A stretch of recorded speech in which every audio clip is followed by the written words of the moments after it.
Hey, good morning. 5 a.m. Mester Scrum Show. Hope you're doing well. Yeah, it's not 5 a.m. I admit it. Still getting over the vacation, staying up late, studying too much, but trying to get my perfect day.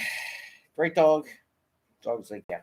hmm Anyway, hey, so today's topic is, high performer teams, velocity. Is velocity the right metric? I say it's not.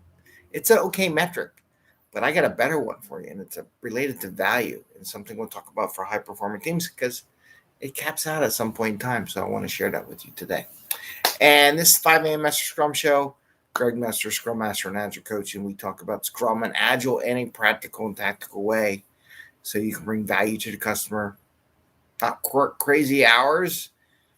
Get home to family and friends. Have fun and work and home and enjoy life, whether you're working crazy hours or whatever. So, okay.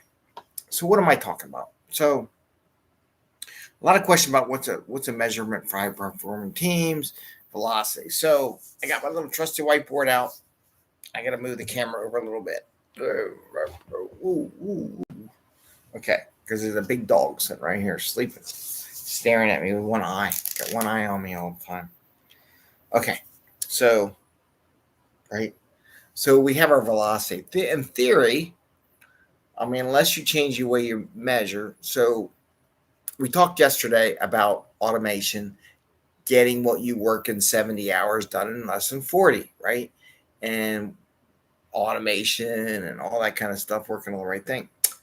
But however, at some point in time, your average velocity theory will balance out. So if you have a velocity over time, you might get a chart where it goes up and then it kind of just levels out, right? But you're still producing stuff. So what does this metric give you? Well, over time, the velocity metric, velocity over time, right? Over time, it's not as valuable. Are we still producing? It's a great metric for helping you to establish your capacity, right? So you don't overcommit.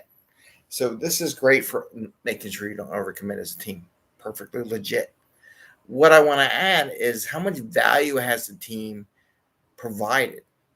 And the reason why I say this, because I look at teams that do business as usual, sustainment stuff, fixer upper of old legacy code, legacy product. They spend a lot of time on it, but they don't get the value out of that, right? So here's what I'm proposing. And these are metrics.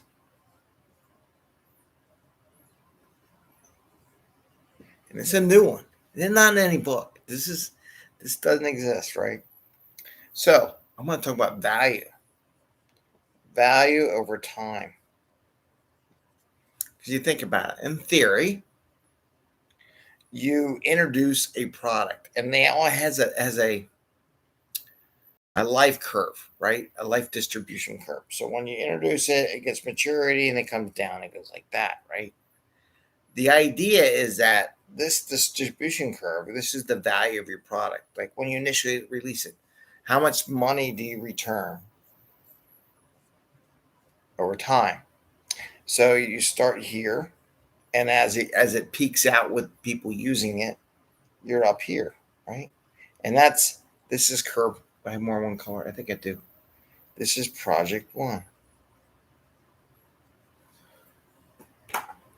And I'm going to try this green one, see if the green one works. Sometimes the green doesn't work too well. We'll see. And then you do your next project.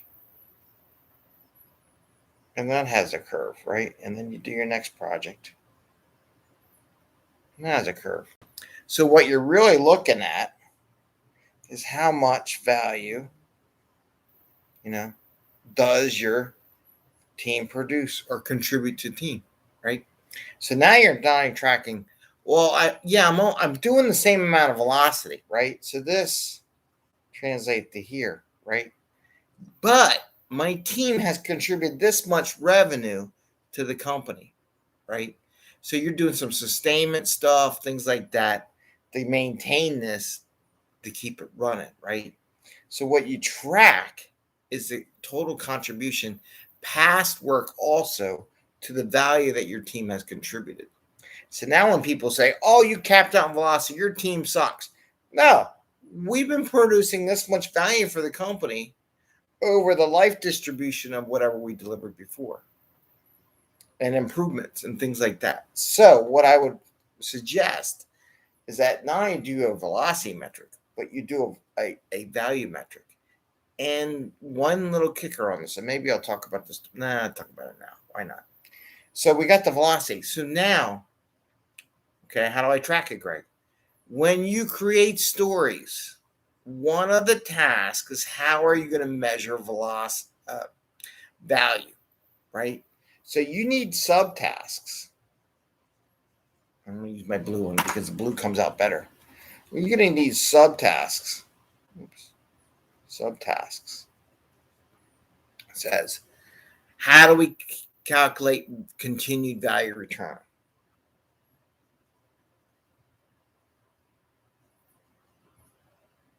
It actually calculate return on investment or value achieved. Like monthly or whatever rate. So you need a subtask. So everyone talks about and write code. Figure out a subtask of how are we going to measure the value returning to the company. If you're a developer, this is in your best interest to figure this out. Okay, work with your business analyst, whatever, but create a subtask.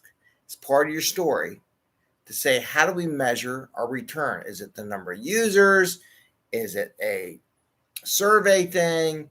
Is it how much revenue we bring based on this new added feature? We put a new product line. How much is that product line building? We built it back here, right? But it's continuing until the product line gets old, except unless you're in the fashion world and you bring back things every 20 years. I noticed, I was in some store the other day, I'm like, this is all from the 70s, all the clothing. So maybe they're trying to recuperate the overlong. But you need a subtask in your system when you build any product that says, how are we going to calculate return on investment? How are we going to calculate value as a metric? And this is the new metric. This is value over time, right? So this steady state curve, because you can quicker, you got it very efficient. You're automating everything. Everything's top at a high-performing team. Now, how do you measure your team?